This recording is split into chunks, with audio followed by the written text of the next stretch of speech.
sempurna. Tantangan kita adalah memastikan bahwa sistem ini benar-benar mendekatkan kehendak rakyat dalam menempatkan wakil-wakilnya dan memilih pemimpinnya. Saat ini, demokrasi dalam pemilu kita selain ditentukan oleh garis tangan, juga sering dipengaruhi oleh campur tangan dan buah tangan.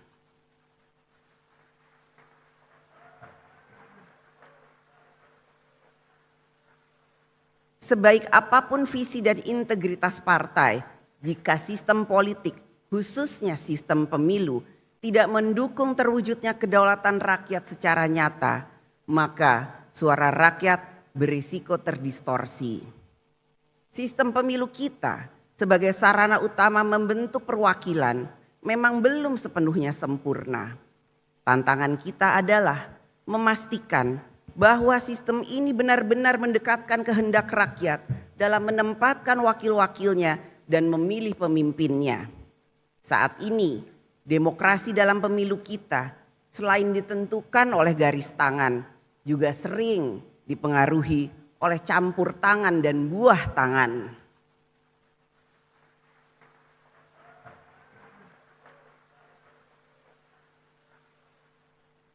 Kita semua memiliki garis tangan, nasib dan kesempatan yang diberikan oleh Allah Subhanahu wa Ta'ala, Tuhan yang Maha Esa. Tetapi tidak semua dari kita memiliki kemampuan yang sama untuk ikut campur dan memberikan buah tangan dalam menentukan arah demokrasi. Inilah kritik sekaligus otokritik terhadap demokrasi dalam pemilu kita. Kita harus terus memperbaiki dan menyempurnakannya.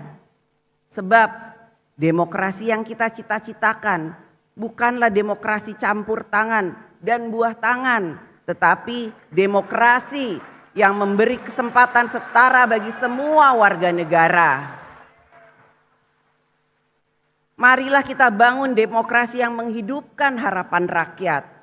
Demokrasi yang tidak berhenti di bilik suara, tetapi terus tumbuh di ruang-ruang dialog, di dapur rakyat, di balai desa, hingga di gedung parlemen, agar setiap keputusan lahir dari kesadaran bersama, bukan hanya kesepakatan segelintir elit. Dalam demokrasi, rakyat harus memiliki ruang yang luas untuk berserikat, berkumpul, menyatakan pendapat, dan menyampaikan kritik. Ini, kritik rakyat hadir dalam berbagai bentuk yang kreatif dan memanfaatkan kemajuan teknologi, khususnya media sosial sebagai corong suara publik. Ungkapan tersebut dapat berupa kalimat singkat seperti kabur saja dulu, sindiran tajam, Indonesia gelap, lelucon politik, negara Konoha, hingga simbol-simbol baru seperti bendera One Piece dan banyak lagi yang menyebar luas di ruang digital. Fenomena ini menunjukkan bahwa aspirasi dan keresahan rakyat kini disampaikan dengan bahasa zaman mereka sendiri. Bagi para pemegang kekuasaan, semua suara rakyat yang kita dengar bukanlah sekedar kata atau gambar.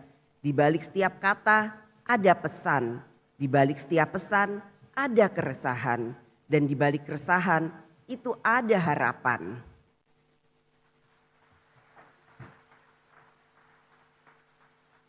Karena itu, yang dituntut dari kita semua adalah kebijaksanaan. Kebijaksanaan untuk tidak hanya mendengar, tetapi juga memahami. Kebijaksanaan untuk tidak hanya menanggapi, tetapi merespon dengan hati yang jernih dan pikiran yang terbuka. Kita semua berharap apapun bentuk dan isi kritik yang disampaikan rakyat tidak boleh menjadi bara yang membakar persaudaraan Indonesia. Kritik tidak boleh menjadi api yang memecah belah bangsa. Sebaliknya, kritik pun harus menjadi cahaya yang menerangi jalan kita bersama. Kritik dapat keras dalam substansi dan menentang keras kebijakan. Akan tetapi, kritik bukan alat untuk memicu kekerasan, kebencian, menghancurkan etika dan moral masyarakat, apalagi menghancurkan kemanusiaan. Gunakanlah ruang kritik itu sebagai sarana untuk menyadarkan penguasa, memperbaiki kebijakan, menuntut tanggung jawab, dan mendorong kemajuan bagi seluruh anak bangsa. Hadirin sidang yang saya hormati dan muliakan, kekuasaan eksekutif, legislatif, dan yudikatif harus dibagi.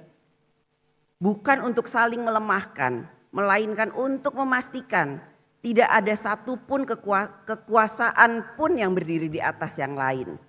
Dalam konteks Indonesia, sebagaimana diatur dalam Undang-Undang Dasar Negara Republik Indonesia tahun 1945, pembagian kekuasaan antara pemerintah, DPR, DPD, MPR, MA, dan MK bukanlah sekedar pemisahan kekuasaan, akan tetapi kekuatan terpadu atau united power dalam mencapai tujuan bernegara.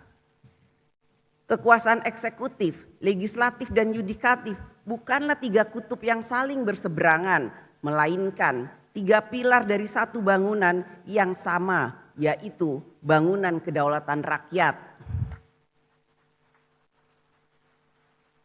Seperti sebuah orkestra konstitusional, meskipun kadang-kadang nadanya sumbang, semua komponen harus tetap menyanyikan satu lagu yang sama, yaitu Indonesia Raya.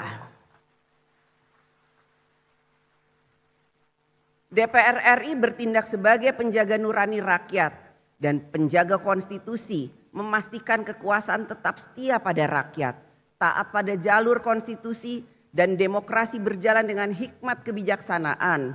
DPD RI menjadi penyambung aspirasi daerah di tingkat nasional, menghimpun, menyalurkan, dan mengartikulasikan aspirasi masyarakat daerah dalam kerangka Negara Kesatuan Republik Indonesia. Mahkamah Agung dan Mahkamah Konstitusi merupakan penjaga supremasi hukum sekaligus bagian dari sistem demokrasi yang beradab, yang menjalankan kewenangannya secara konsisten tanpa melampaui batas wewenang yang telah diatur konstitusi. Oleh karena itu, DPR RI dalam menjalankan fungsi legislasi, pengawasan, dan anggaran bukanlah bertujuan untuk melemahkan pemerintah. Sebaliknya, fungsi-fungsi itu dijalankan untuk memastikan bahwa setiap kebijakan pemerintah berpihak pada rakyat serta selaras dengan konstitusi. DPR RI dan pemerintah adalah mitra konstitusional dalam menjalankan amanat Undang-Undang Dasar Negara Republik Indonesia 1945 dan seluruh peraturan perundang-undangan yang menjadi pedoman kehidupan berbangsa dan bernegara. Hadirin sidang yang saya hormati dan muliakan, kekuasaan selalu bersinggungan dengan realitas politik, gejolak sosial, tekanan ekonomi, dinamika global, dan berbagai tantangan lain yang hidup di masyarakat. Karena itu, kekuasaan bukan sekedar urusan organisasi atau kewenangan. Kekuasaan adalah soal bagaimana kekuasaan dijalankan dengan nilai, dengan etika, dan dengan tanggung jawab nyata kepada rakyat. Kekuasaan adalah alat, bukan tujuan. Alat untuk menghapus kemiskinan, memajukan keterbelakangan, dan memberi kepastian hidup yang lebih layak bagi seluruh rakyat Indonesia.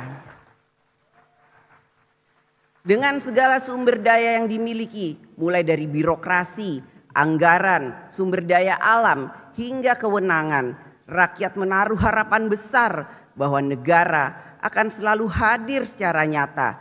Hadir bukan hanya di baliho, bukan hanya di pidato, tetapi hadir di sawah, di sekolah, di rumah sakit, dan di kampung-kampung yang menanti keadilan sosial. Inilah mandat utama bagi kita semua, para pemegang amanat kekuasaan, baik eksekutif, legislatif maupun yudikatif, yaitu menghadirkan kebijakan negara yang benar-benar melayani dan menyejahterakan rakyat. Bagi rakyat yang membutuhkan kehadiran negara dalam menyelesaikan persoalan hidupnya, menunggu 1 hari saja terasa sangat lama.